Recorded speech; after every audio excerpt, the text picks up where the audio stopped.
Hi guys, welcome back to T immigration. Australia का बहुत बढ़िया नया और आप सबका जो जरूरत का नीडेड एक वो क्या कहते हैं अपडेट, वो लेके आए हैं। वीडियो लास्ट तक देखना। आज हम वो बताएंगे जो आने वाले कोर्सेज में क्या चेंजेस आए हैं, आगे सेशंस जो आ रहे हैं, नए इंटेक जो आ रहे हैं, उसमें कौन कौन से कोर्सेज किस किस लेवल पे वैल्यू रखते हैं। जो लोग नेट पे इतने अपना दिमाग लगा रहे हैं, आज उनकी बातों का भी जवाब देंगे और किस प्रोफाइल को कौन सा कोर्स सूट करके वीजा के चांसेस किस तरह अच्छे होते हैं, आज इस वीडियो में उसके ऊपर बात करेंगे। पर उससे पहले चैनल सब्सक्राइब कर दो, वीडियो लाइक कर दिया करो यार। मैं खुद देखता हूँ, इतने सारे लोग वीडियोस देखते हैं, मेरे को अच्छा लगता है जब मैं अपने व्यू काउंट देखता हूँ, पर जब मैं अपने सब्सक्राइबर काउंट देखता हूँ मेरा सारा का सारा मूड खराब हो जाता है। क्यों करते हो भाई ऐसा? ये लाल वाला बटन दबाने में कोई उंगली नहीं घिसती, फटाफट दबाओ इसको, ताकि मैं आगे और ये भी चीजें आपको बताता रहूं, मेरे से जुड़े रहो। मेरे को खुद अच्छा लगता है कि मेरी फैमिली बड़ी हो। जो मैं इतना ज्यादा रिसर्च करता हूं, मेहनत करता हूं, दिमाग लगाता हूं, अपना कंसल्टिंग टाइम हटा के आपके लिए टाइम निकालता हूं, उसके लिए भी थोड़ी सी मेहनत के लिए अप्रिसिएशन दे दो, तो उसके लिए ये वाला बटन फटाफट दबाओ। तो चलिए शुरू करते हैं।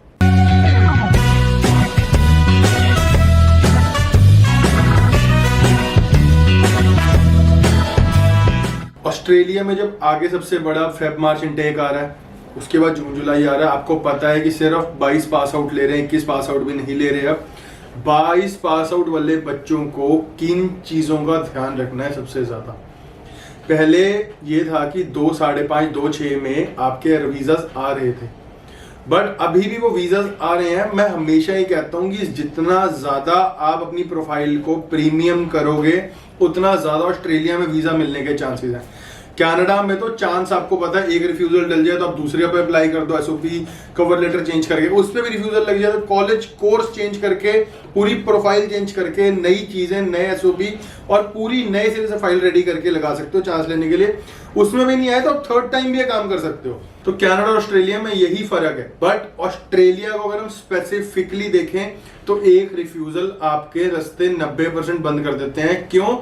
क्योंकि वहां पे मोस्टली जो चीजें हैं, मोस्टली अप्रूवल रेट, आपकी प्रोफाइल असेसमेंट, जीटी, वो सब कॉलेज के पास है। एम्बेसी के पास डिसीजन बहुत रेयर होता है। क्यों? क्योंकि अगर कॉलेज एम्बेसी पे पूरा रिलाई करता है कि हाँ भाई ये लड़का या ये प्रोफाइल बिल्कुल ठीक है, अब इसे वीजा दो, तो बहुत बड़ा ओपिनियन कॉलेज का माना जाता है। यही कनाडा में तो कॉलेज आपको धड़ल्ले से ऑफर लेटर दे देता है, धड़ल्ले से एडमिशन करा के सारे डॉक्यूमेंट रेडी करके हाई कमीशन भेजता है। हाई कमीशन का ही ओपिनियन होता है कि उन्होंने वीजा रिलीज करना है या नहीं। कंपैरेटिवली ऑस्ट्रेलिया केस बिल्कुल उल्टा है। तो जब एक कॉलेज ने आपको रिफ्यूज कर दिया तो 90% कॉलेज उसी की ही सेम कैटेगरी में फॉल करते हैं, क्योंकि सबका जो चेकिंग प्रोसीजर होता है सेम होता है। तो अगर आप एक में फेल हो गए तो आप 90% कॉलेज में फेल हो गए। तो यही चीज ऑस्ट्रेलिया को दोबारा अप्लाई करने के लिए टफ कर देती है। इसीलिए हमारा हमेशा से मोटिव रहता है कि फर्स्ट गो में वीजा ले लो। और फर्स्ट गो में मैं हमेशा से बताता हूं, कई ऐसी चीजें हैं जिनका आपको ध्यान रखना है कि वीजा लेते हुए। मैं फिर से मेंशन करूंगा, जो मेरी पुरानी वीडियोस कोई भी उठा के कर लो, मैं वही चीज रिपीट करता हूं। मैं क्यों वही चीज रिपीट करता हूं? वो मैंडेटरी है वो चीजें। वो ये नहीं कि वो एक भी पॉइंट आप स्किप कर सकते हो, या वो एक भी पॉइंट छोड़ सकते हो, या वो ढील दे सकते हो। अगर आपने गाड़ी चलानी है तो पहले गाड़ी स्टार्ट करोगे, गियर लगाओगे तो ही चलेगी। बाहर बैठ के चाबी से अनलॉक करके गाड़ी नहीं चलती। तो वही स्टेप आपको ऑस्ट्रेलिया के लिए बिल्कुल फॉलो करनी है। आपकी फंडिंग बिल्कुल क्लियर परफेक्ट होनी चाहिए और 3 महीने पुरानी होनी चाहिए। अगर आप फंडिंग शो भी करा रहे हो, उसमें भी कोई इशू नहीं है। उसका जस्टिफाइड रीजन होना चाहिए कि एफडी किसने दी है, ये आपका जो इतना अमाउंट फ्रीज हुआ है ये कौन से अकाउंट से है, उसने किस बेस पे दिया। तो जस्टिफिकेशन लेटर भी होना चाहिए उसके साथ। कोर्स आपको आपकी लास्ट एजुकेशन से बिल्कुल रिलेट करना चाहिए।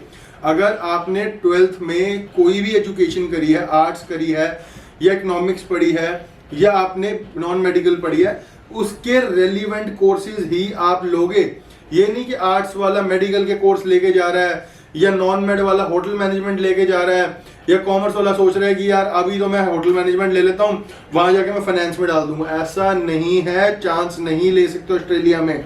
अगर आपके फाइनेंशियल सेक्टर स्ट्रांग है, 12th में अगर आपने फाइनेंस पढ़ी है, अकाउंटिंग पढ़ी है, तो GBM, global business, international business आपके लिए बहुत अच्छे ऑप्शंस है। आपने नॉन मेड पढ़ी है या मेडिकल पढ़ी है, तो उसके हिसाब से आपके बीटेक, अगर मेडिकल पढ़ी है तो मेडिकल कोर्सेज, फार्मास्यूटिकल कोर्सेज, ये सब कोर्सेज ऐसे हैं जो आपको रिलाय करते हैं, चेन से चेन बांधते हैं। एक भी कहते हैं ना, कड़ी से कड़ी जोड़ोगे तभी नीचे चेन मिलेगी।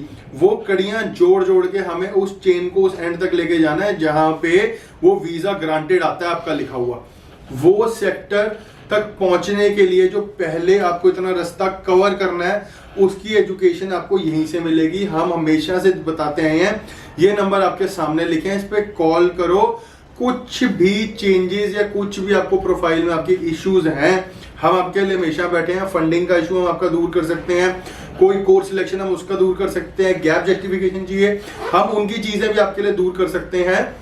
हम हर चीज में सपोर्ट करने के लिए लोगों को बैठे हैं, बट आपको हमारे सामने वाली कुर्सियों पर आकर बैठना पड़ेगा, हमसे बात करनी पड़ेगी। ओवर द फोन हम आपको गाइडेंस दे सकते हैं, हम आपका प्रोसेस इनिशियली नहीं स्टार्ट कर सकते, क्योंकि आपको खुद को भी पता होना चाहिए कि वो चल क्या रहा है मेरी प्रोफाइल में। मैंने कितने बच्चे देखे हैं जिनके मामा चाचा ताए का कोई दोस्त गया होता है, उन्होंने उसका एजेंट को पकड़ा होता है और वो सिर्फ फोन पे बात चल रही है और उस बच्चे को अपनी प्रोफाइल के बारे में कुछ भी नहीं पता। क्या कोर्स है, क्या कॉलेज है, कहाँ जाना है, क्या फंडिंग सोर्सेज हैं, कुछ नहीं पता जी। हमारी तो फाइल लगी हुई है, कहाँ लगी हुई है, बैठे जलंधर में है, फाइल इनकी महाराष्ट्र लगी हुई है। क्यों? क्योंकि जो मेरे चाचा जी हैं, उनके दोस्त का बेटा उस एजेंट से गया था, वो बाहर है, उसने वहां ऑफिस डाल लिया था, वो उनसे ही करा रहे हैं क्योंकि वो ट्रस्टेड है।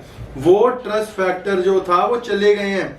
आपको हमारे सामने विजिट करके बैठ के बात करनी होगी, कभी पता लगेगा कि आप जो पहले गए हो किसी एजेंट पे और जो अब आप आ रहे हो हमारी कंसल्टेंसी कंपनी में, कितना फर्क है।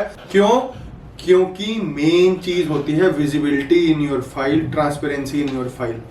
आपको खुद को पता होना चाहिए आपका कौन सा कॉलेज है। आपको 4-5 कोर्सेज के ऑप्शन दिए जाएंगे आपकी प्रोफाइल के रेलिवेंट। उस कोर्सेज में क्या क्या चीजें हैं, क्या क्या आपने पढ़ना है, ये आपको पता होना चाहिए। जीटी आपको क्लियर करनी है, इंटरव्यू एम्बेसी से आ गया वो आपको क्लियर करना है। हम आपको इन चीजों के लिए प्रिपेयर करा सकते हैं, बट हम आप इन चीजों को खुद आपसे फोन करके बात नहीं कर सकते।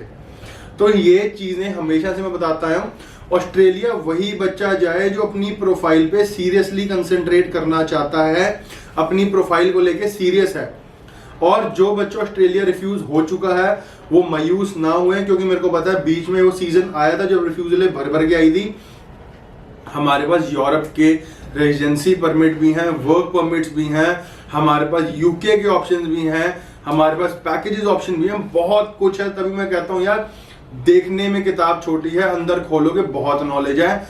वही बात है कि आओगे मिलोगे तो ही आपको कोई ना कोई ऐसा रास्ता मैं बता पाऊंगा जो आपको भी अच्छा लगे कि भाई यहां नहीं हो पाया तो उससे कम नहीं, उससे 19 नहीं, उससे 20 ही चीज हमें मिली है T.Immigration जाके। तो इस चीज का ध्यान रखना है। वीडियो आपने यहां तक देखी है तो थैंक यू सो मच मेरे से जुड़ने के लिए। मैं दोबारा बोलता जा रहा हूं, सब्सक्राइब का बटन दबाते जाओ, इतनी मेहनत से मैं यहां तक पहुंचा हूं। आगे भी और मेहनत मेरे से करवाते रहो ताकि मैं आपसे जुड़ता रहूं। आज की वीडियो में इतना ही। सत श्री अकाल।